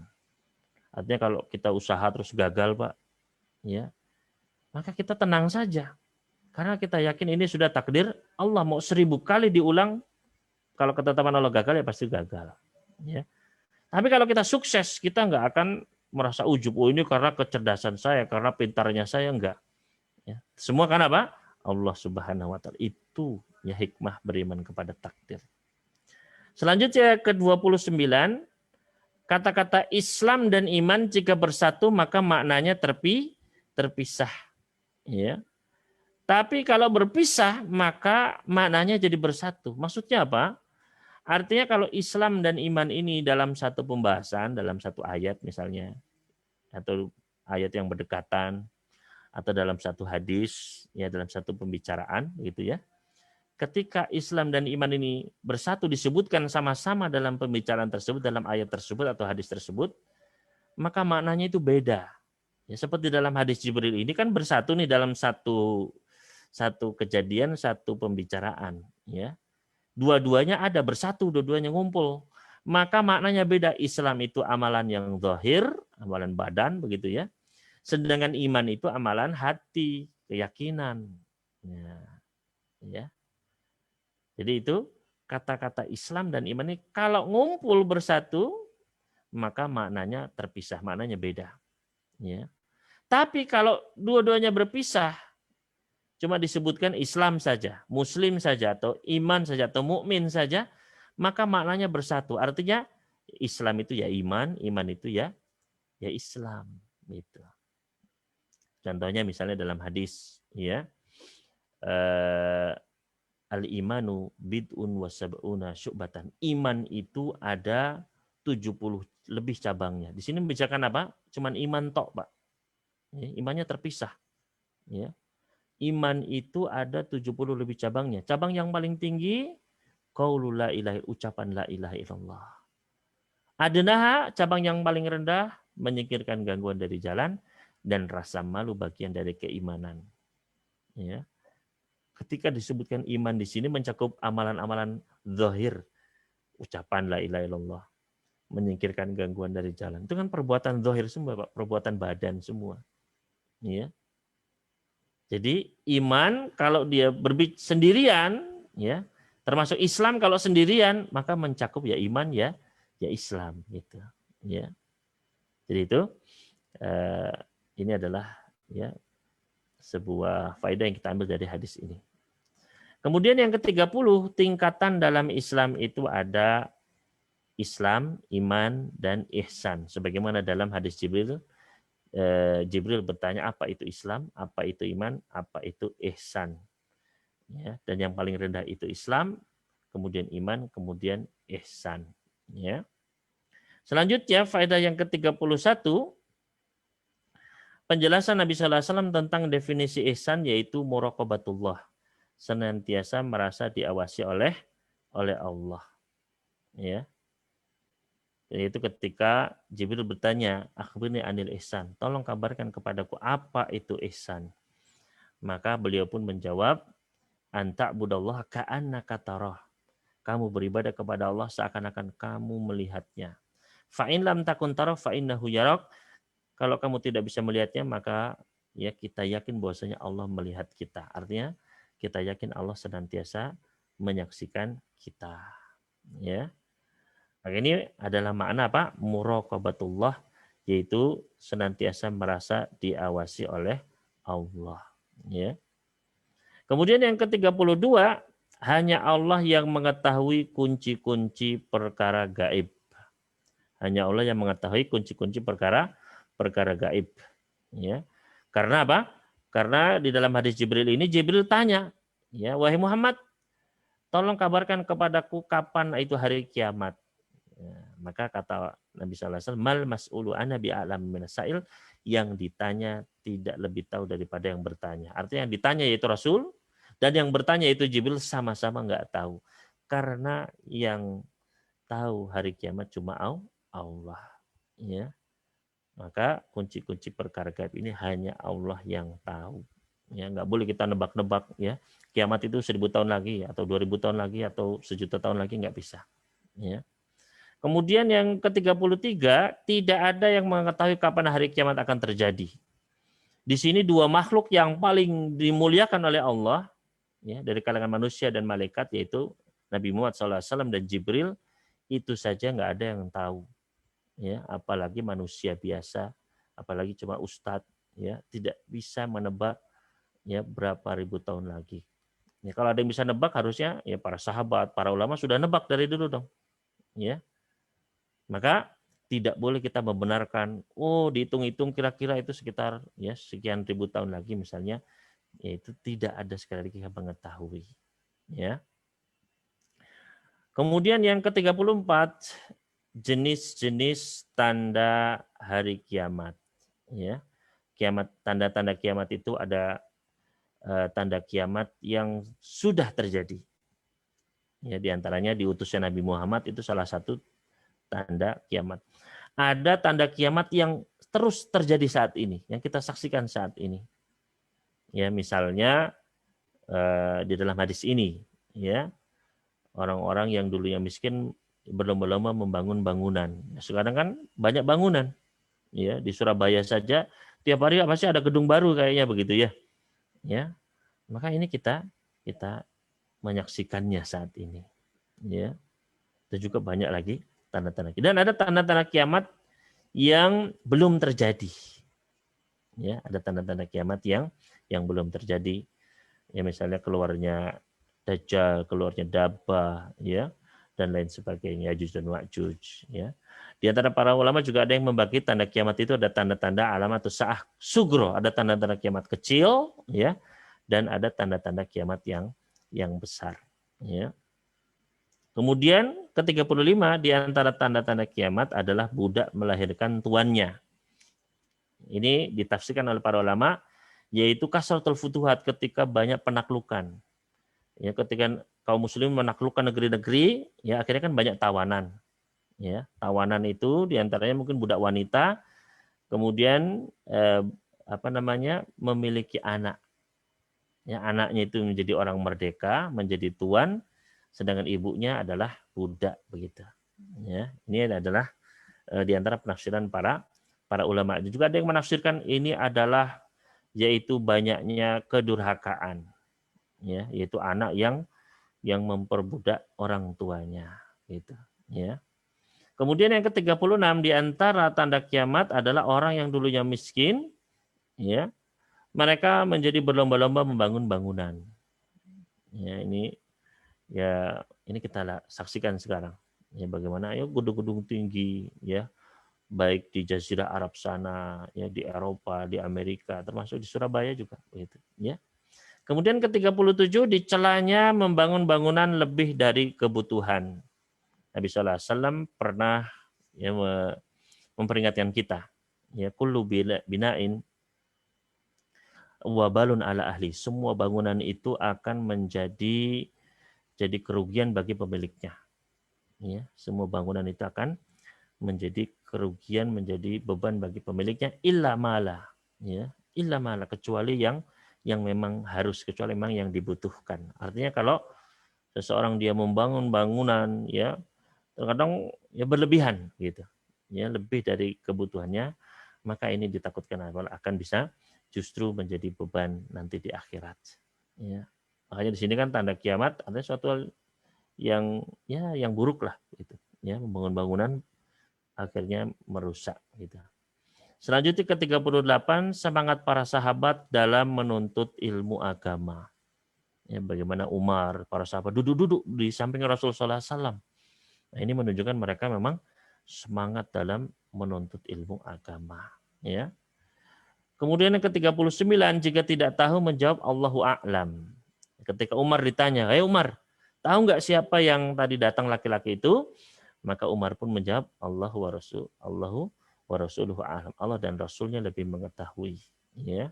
Maka ini adalah ya bisa kita jawab kalau memang kita tidak tahu ataupun untuk menyerahkan ya kepada Allah Subhanahu wa taala. Ya, terkadang dalam perkara-perkara memang kita ditanya ya tapi kita serahkan yang Allah Subhanahu wa taala yang lebih tahu ya tentang kebenarannya gitu. Kemudian yang terakhir adalah pentingnya pembelajaran dengan tatap muka ya. Artinya pembelajaran online seperti ini itu bagus, baik ya. Bisa mendekatkan yang jauh tapi tetap ya pentingnya ada pembelajaran dengan tatap muka. Ya. Kenapa? Karena ya Jibril itu sampai datang Pak. Kan Jibril itu bisa aja secara online gitu kan. Artinya cuma cerit gitu ya ngirim ya ilmu, ngirim wahyu, tapi tetap Jibril di sini apa? Datang ya sampai berwujud sampai untuk ngajarin. Ini menunjukkan apa? Menunjukkan pentingnya pembelajaran dengan tatap muka ya. Ya, sekarang memang karena sedang wabah ya Pak ya, jadi semua serba online ya. Tapi ya kalau memang bisa ya, ketika keadaan nanti sudah membaik, insya Allah mudah-mudahan ada obatnya, ada vaksinnya ya, mudah-mudahan segeralah kita nanti bisa dapat. Mudah-mudahan ke depannya ini corona ini kalau ya orang pun kena bisa langsung segera ke warung seperti cari obat pusing begitu ya. Maka ya itulah nanti kita jangan malas untuk mendatangi majelis-majelis ilmu itu ya. Ini mungkin yang bisa kami sampaikan ya, kurang lebih mohon maaf ya. Karena ya harus sudah malam juga ini ya, jadi agak kita singkat. Tapi apabila ada pertanyaan maka silakan ditanyakan. Wallahu ta'ala alam. Saya kembalikan kepada moderator. Silakan. Alhamdulillah, amin. Ya, terima kasih Ustaz atas penjelasannya. Jadi alhamdulillah malam ini sudah selesaikan ya Ustaz faedahnya dari hadis kedua ini. Jadi sudah 30 faedah malam ini, kemudian malam bulan sebelumnya ada 10, jadi totalnya 40 faedah. Nah ini sudah ada masuk beberapa pertanyaan, Pak Ustadz. Yeah. Yang pertama itu dari Bu Yuni. Ya, Assalamualaikum Ustadz, bagaimana hukumnya bila ia mengaku Islam tetapi kurang dan bahkan tidak menjalankan syariat Islam dalam kehidupan sehari-harinya? Nah, jazakumullah. Wa iyyakum. Jadi yang namanya keimanan itu bertingkat-tingkat. Ya ini termasuk keyakinan Ahlus Sunnah wal Jamaah. Jadi iman itu bukan satu semuanya sama ya. Imannya Abu Bakar sama kita sama enggak, tapi bertingkat-tingkat. Dan iman itu bisa bertambah, bisa berkurang, ya. Ketika kita bermaksiat ya berkurang iman tersebut. Ketika kita meninggalkan kewajiban ya berkurang. Gitu, ya. Dan bahkan bisa hilang kalau kita melakukan kesyirikan, kekufuran, ya. Maka ketika ada orang yang dia mengaku beriman tapi mungkin ya ada kekurangan-kekurangannya, maka ya itulah menunjukkan kekurangan tingkat keimanannya juga begitu ya. Maka tugas kita menasihati, mengingatkan, dan kita juga harus menjaga tingkat keimanan kita harus selalu kita tingkatkan gitu ya. Wallahu ta'ala. Baik, terima kasih Ustaz. Untuk Bapak-bapak sahabat Ikhwan, jika ada yang bertanya silahkan raise hand terlebih dahulu. Pertanyaan selanjutnya Pak Ustadz dari Ibu Tiffany. Bismillah, Assalamualaikum Ustadz. Waalaikumsalam warahmatullahi. Apakah boleh jika ia mengucapkan 2 kalimat syahadah tetapi di hatinya ia masih berbeda agama? Jazakumullah khairan katsiran. Wa jazakumullah khairan atas pertanyaannya. Ketika seseorang dia sudah mengucapkan 2 kalimat syahadat masuk Islam, ya dia harus melaksanakan konsekuensinya. Itu. Ya. Jadi dia harus ya ketika sudah bersyahadat maka dia harus melaksanakan sholat, ya. Yang perempuan harus segera berhijab, misalnya. Ya. Jadi memang la ikraha fid din, artinya tidak ada paksaan dalam agama ini. Artinya kalau mau masuk Islam ya silakan. Ya, kalau enggak pun ya itu pilihanmu. Tapi ketika sudah masuk Islam maka jangan pakai ayat ini. Ya, kalau sudah masuk Islam maka harus tunduk kepada aturan-aturan Allah gitu. Ya, termasuk dia harus nurut ya ketika ada perintah ya maka sami'na wa ata'na.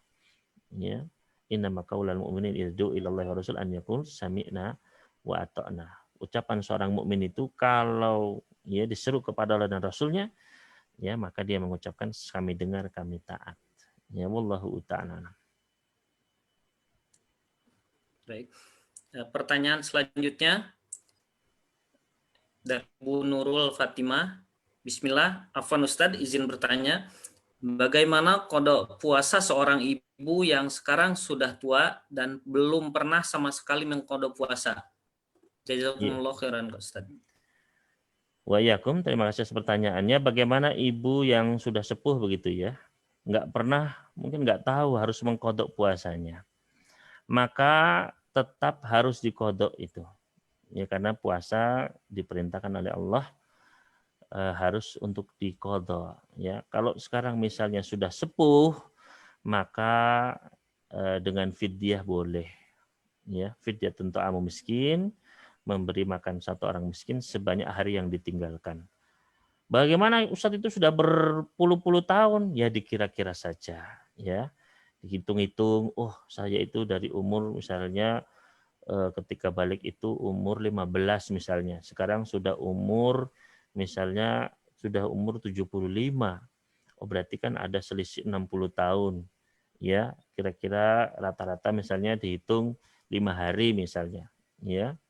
5 dikali 60 ya itu ya berapa itu? Ya 3.000 hari berarti. Ya itu dicicil dari sekarang. Ya, kalau ibu sudah sepuh tadi ya bayar fidyah 3.000 kali. Ya, boleh satu orang 3.000 kali atau boleh ya beberapa orang miskin sebanyak itu. Itu. Ya, wallahu ta'ala alam. Pertanyaan selanjutnya dari Bu Dini Martalia.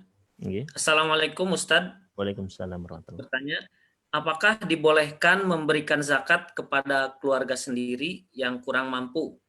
Misalnya kakak ipar atau tante kita. Ya.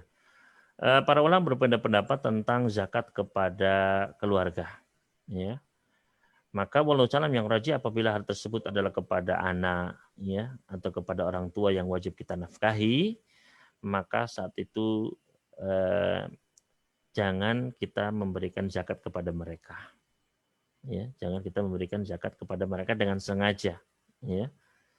Adapun kalau keluarga yang jauh, misalnya tadi sepupu atau tadi misalnya tante, maka insya Allah tidak mengapa, ya, insya Allah tidak mengapa. Tapi kalau untuk orang yang berada di bawah nafkah kita, maka sebaiknya jangan, ya. Wallahu ta'ala a'lam. Pertanyaan selanjutnya ini satu lagi dari Ibu Sulasmi Sidoarjo. Assalamualaikum Ustadz. Waalaikumsalam warahmatullahi wabarakatuh. Bertanya, masa haid maksimal berapa hari? Kemudian lanjutannya, bagaimana kalau sudah bersih tapi kemudian keluar darah lagi dan dikatakan darah istihadah setelah berapa? Mohon penjelasannya, syukran. Iya. Memang terjadi perbedaan pendapat di kalangan para ulama tentang masa minimal dan masa maksimal haid. Ya, Imam Syafi'i, Imam Ahmad berpendapat maksimal haid itu 15 hari. Ya. Namun walau cala alam yang rajih bahwasanya memang tidak ada pembatasan masa minimal dan maksimal. Ya. Jadi bisa saja ada wanita yang haidnya itu 16 hari mungkin saja. Ya. Maka yang rajih bahwasanya memang tidak ada batas minimal maksimal untuk masa haid. Jadi satu wanita dengan wanita yang lain itu berbeda-beda. Nah, kemudian apa tadi yang dimaksud dengan darah istihadah itu? Darah istihadah adalah darah yang keluar bukan di masa-masa haid. Ya, misalnya haidnya itu tadi biasanya 6 hari atau 7 hari, ya. Kemudian berhenti, kemudian keluar lagi, ya. Maka itu adalah darah istihadah. Makanya para wanita itu dibagi menjadi 3 tentang istihadah ini. Yang pertama adalah wanita yang bisa membedakan mana darah istihadah, mana bukan. Ya. Jadi ketika misalnya istihadahnya itu nyambung, dia sudah 6 hari haid, ini terus sampai 20 hari misalnya. Ya. Tapi dia bisa membedakan setelah 6 hari, oh ini masih haid nih.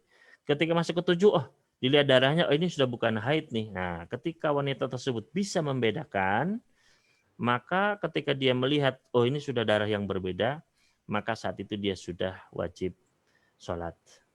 Ya. Itu wanita jenis pertama yang dia bisa membedakan. Wanita jenis yang kedua, dia nggak bisa membedakan mana darah haid, mana darah istihadah. Tapi dia punya masa haid yang rutin tiap bulan 6 hari. Ya, tiap bulan 6 hari. Biasanya 6 hari, ketika ini modot sampai 10 hari misalnya. Maka yang 6 hari ini dianggap haid, sisanya itu istihadah. Gitu. Ya, ini kalau dia punya masa rutin. Ya, ini meskipun dia nggak bisa membedakan, oh rutinnya 6 hari. Ya, maka yang sisanya itu adalah istihadah. Kemudian yang ketiga, yaitu wanita yang nggak bisa membedakan mana darah haid, mana bukan, dan juga nggak punya masa rutin. Ya, emang haidnya nggak teratur. Atau misalnya wanita yang baru pertama kali haid, kan ditanya rutinnya berapa, nggak tahu yang pertama kali haid. Gitu. Nah, untuk wanita seperti ini, ya, maka dia mengira-ngira. Ya. Tanya sama ibunya, misalnya, Bu, haidnya berapa hari biasanya? Oh, kalau ibu 7 hari, ya udah, kalau gitu ambil 6 hari atau 7 hari, ya. Kemudian sisanya itu dianggap sebagai istihadah. Sebagaimana Rasulullah bersabda kepada seorang sahabiat yang istihadahnya itu berbulan-bulan, Pak. Ya, sampai 4 bulan, 6 bulan, begitu, bayang. Darahnya ngucur terus itu. Maka kata Nabi SAW, ya, engkau anggap 6 hari atau 7 hari masa haid, sisanya kamu sholat 23 atau 24 hari. Begitu terus tiap bulan. Ya, jadi ini 3 keadaan. Dan wanita haid itu misalnya dia haidnya biasanya 6 hari atau 7 hari. Ketika terputus baru 2 hari sudah berhenti, ya, nanti terus keluar lagi misalnya, maka itu tetap dianggap masa haid. Yaitu tetap dianggap sebagai masa haid. Meskipun darahnya sempat berhenti tadi itu tetap dianggap masa haid. Gitu. Ya, karena banyak wanita yang nggak ngerti, baru 2 hari berhenti. Kayaknya udah suci nih, mandi sholat. Jangan, ya. Tunggu sampai benar-benar ya sudah keluar tanda-tanda suci, yaitu al-jufuf, yaitu kering, ya sudah, kalau ditempelkan kain itu kepada kemaluan sudah tidak basah lagi, atau keluar qasatul baydha, ya. Jadi kalau wanita biasanya tahu ada cairan yang ya bening ketika sudah selesai masa haid itu. Ya, jadi itu ya sekilas tentang masalah haid. Wallahu ta'ala alam. Pertanyaan selanjutnya, Ustaz, dari Pak Murhadi di Jakarta. Okay. Assalamualaikum, Ustaz. Waalaikumsalam warahmatullahi wabarakatuh. Terjadinya nego jumlah sholat yang awalnya 50 menjadi 5 waktu. Apa hikmahnya? Ya. Hikmahnya banyak sekali, di antaranya adalah bagaimana kasih sayang Allah Subhanahu wa taala kepada kita ini para hambanya. Ya. Yang mana kita itu asalnya 50 kali sholat, ya, dipotong jadi 5. Tapi subhanallah, apa kata Allah Subhanahu wa taala? Ya, 5 sholat ini pahalanya sama dengan yang 50. Subhanallah. Ya. Jadi bagaimana kasih sayang Allah Subhanahu wa taala, ya. Jadi Allah itu enggak hitung-hitungan, enggak pelit begitu, ya. Dan Allah tahu apa yang baik, apa yang dimampui oleh para hambanya. Ya. Jadi ini ya tadi salah satu hikmahnya adalah menunjukkan bagaimana ya sayangnya Allah Subhanahu wa taala kepada hambanya, dan Allah tahu apa yang paling baik untuk para hambanya. Itu wallahu taala alam. Nah, ini pertanyaan terakhir mungkin Pak Ustaz, dari Ibu Clara. Assalamualaikum Ustaz. Waalaikumsalam warahmatullahi. Bagaimana caranya menasehati ayah yang udah agak lama mu'alaf sebelum menikahi ibu dan sudah meyakini agama Islam benar, tapi masih belum mau belajar dan tidak mau melaksanakan sholat.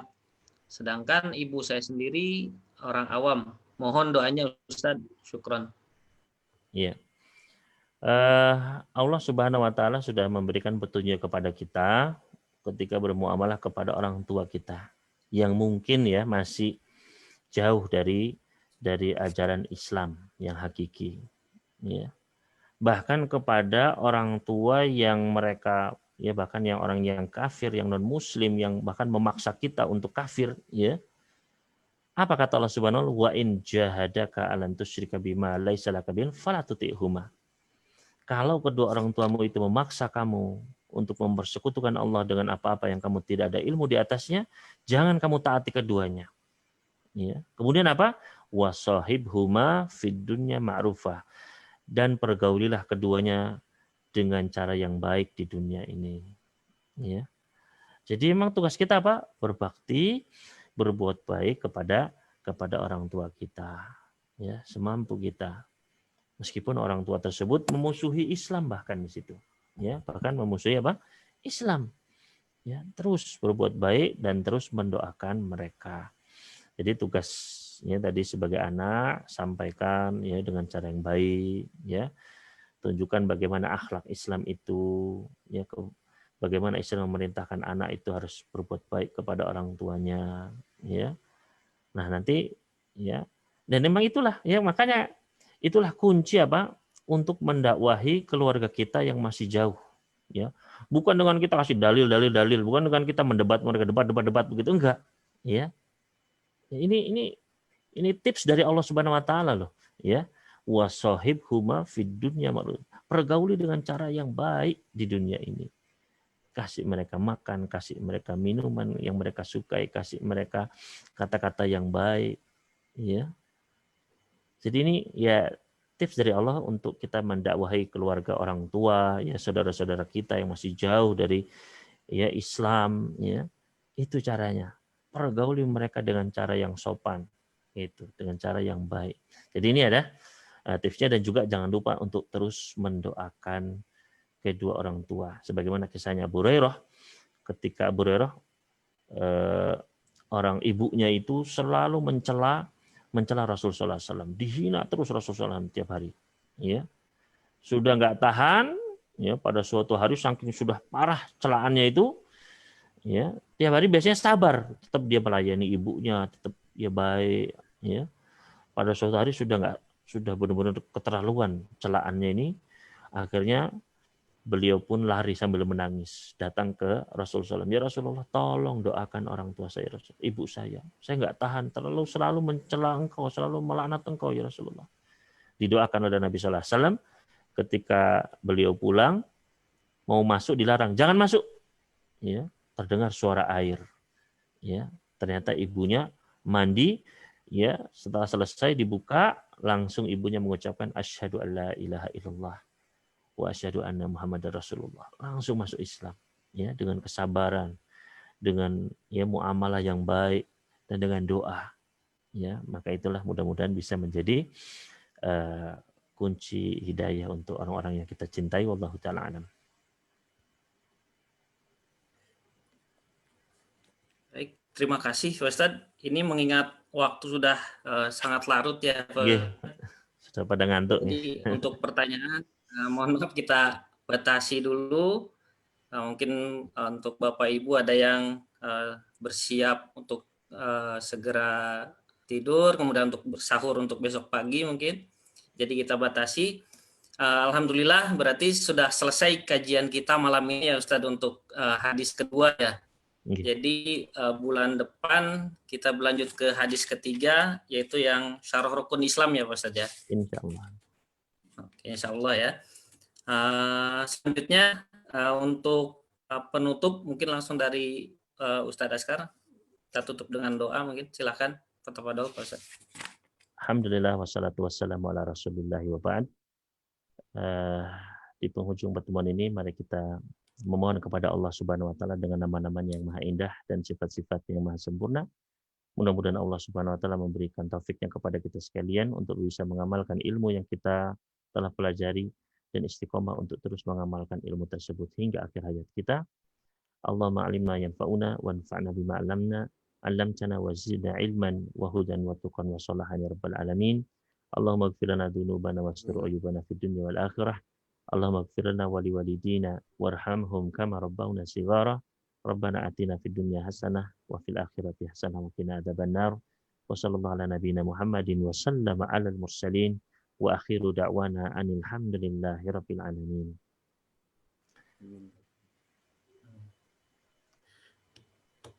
Baik sahabat-sahabat Ashabul Hijrah, telah selesai kajian kita malam ini. Alhamdulillah sudah kita tutup dengan doa bersama Ustadz Askar. Semoga apa-apa yang kita dapat malam ini, kajian kita malam ini diberkahi oleh Allah Subhanahu wa taala. Semoga kita diberi kesempatan untuk bertemu di bulan depan untuk kajian berikutnya. Demikian. Assalamualaikum warahmatullahi wabarakatuh. Waalaikumsalam warahmatullahi wabarakatuh. Jazakallah khair Ustaz. Jazakallah khair Ustaz. Ibu semua. Salam nggih. Pamit dulu nggih. Oke. Assalamualaikum. Waalaikumsalam warahmatullahi wabarakatuh. Jazakumullah khairan Bapak Ibu, sahabat-sahabat Majelis Ta'lim Ashabul Hijrah. Insyaallah kita bertemu kembali di Rabu depan untuk kajian Sirah Nabawiyah dengan Ustadz Fahri Permana hafizahullah taala. Alhamdulillah. Jazakallah Kang Ruli, masyaallah. Barakallahu fiik. Waalaikumsalam. Ya, mohon izin untuk menutup forum ya. Assalamualaikum warahmatullahi wabarakatuh. Waalaikumsalam warahmatullahi wabarakatuh. Waalaikumsalam warahmatullahi wabarakatuh.